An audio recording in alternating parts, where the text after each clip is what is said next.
শেখ হাসিনা পালিয়ে গেছে, শেখ হাসিনা নাই, শেখ হাসিনা চলে গেছে, শেখ হাসিনা পালায় না। পালাবো না, কোথায় পালাবো? পালাবো না। নাটক কম করো প্রিয়। 2024 সাল ছিল রাজনৈতিক নাটকীয়তা, চমকপ্রদ মোড় আর ভাইরাল ডায়লগে ঠাসা এক বছর। শেখ হাসিনা পালাবেন না বললেও হঠাৎ উধাও হয়ে গেলেন। এদিকে ওবায়দুল কাদেরও বলেছিলেন পালাবেন না, বরং মির্জা ফখরুল সাহেবের ঠাকুরগাঁয়ের বাড়িতে গিয়ে উঠবেন, কিন্তু তিনিও পালালেন, উঠলেন না মির্জা ফখরুলের বাড়িতে। ফেসবুক, টিকটক, ইউটিউব কাঁপিয়ে ভাইরাল হয়ে ওঠে এসব বক্তব্য। সবখানেই চলে এসব ডায়লগের ঝড়। ফিরে দেখা যাক 2024 সালের সবচেয়ে ভাইরাল কিছু মুহূর্ত আর সংলাপ। কোটা সংস্কার আন্দোলনের উত্তাল দিনগুলোতে যখন ঢাকার রাজপথ ছিল শিক্ষার্থীদের দখলে, তখন হঠাৎ করেই দেশের ইন্টারনেট সেবা বন্ধ হয়ে যায়। সরকার চালায় দমন নিপীড়নের সর্বোচ্চ মহড়া। সেই মুহূর্তে কানাঘোষা শুরু হয় শেখ হাসিনা নাকি দেশ ছেড়ে স্পেনে চলে গেছেন।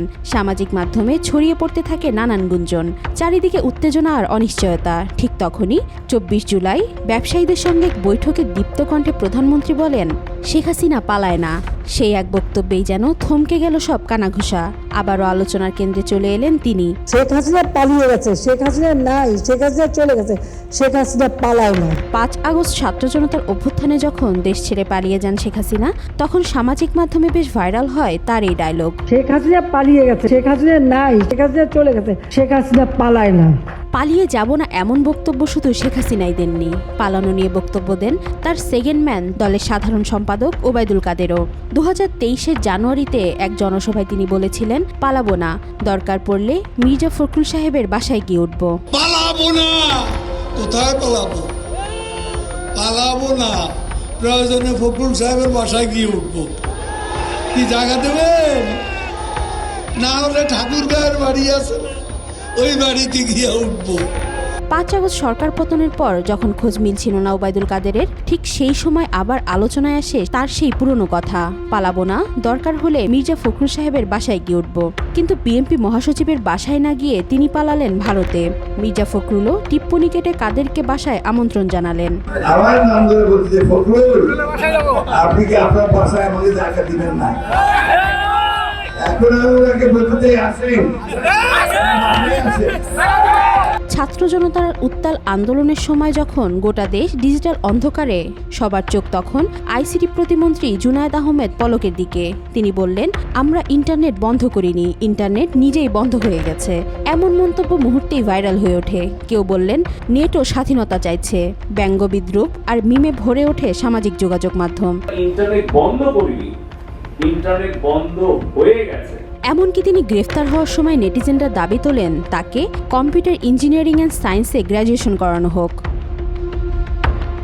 শেখ হাসিনার আরও একটি ডায়লগ ট্রোল সংস্কৃতির অংশ হয়ে উঠেছিল।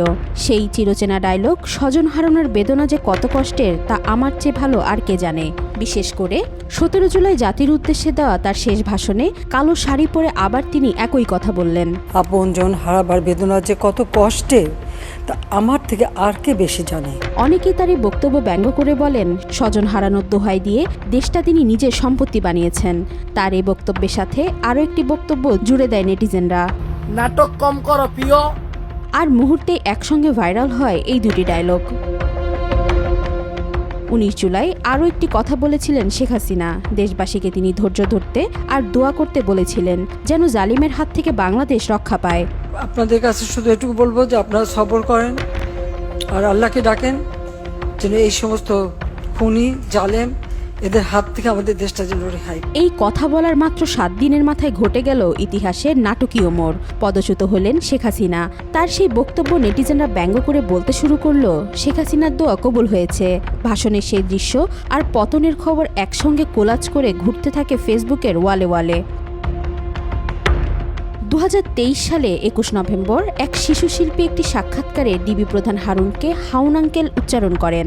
আম্মু আর আমার আব্বুর সাথে হাওন আঙ্কেলের কাছে এসেছিলাম। এরপর জুলাই বিপ্লবের সাবেক এই ডিবি প্রধানের ভূমিকায় বিরক্ত হয়ে ট্রোল করে নেটিজেনরা। তাকে ডাকা শুরু করেন হাউন আঙ্কেল। আমি জানি না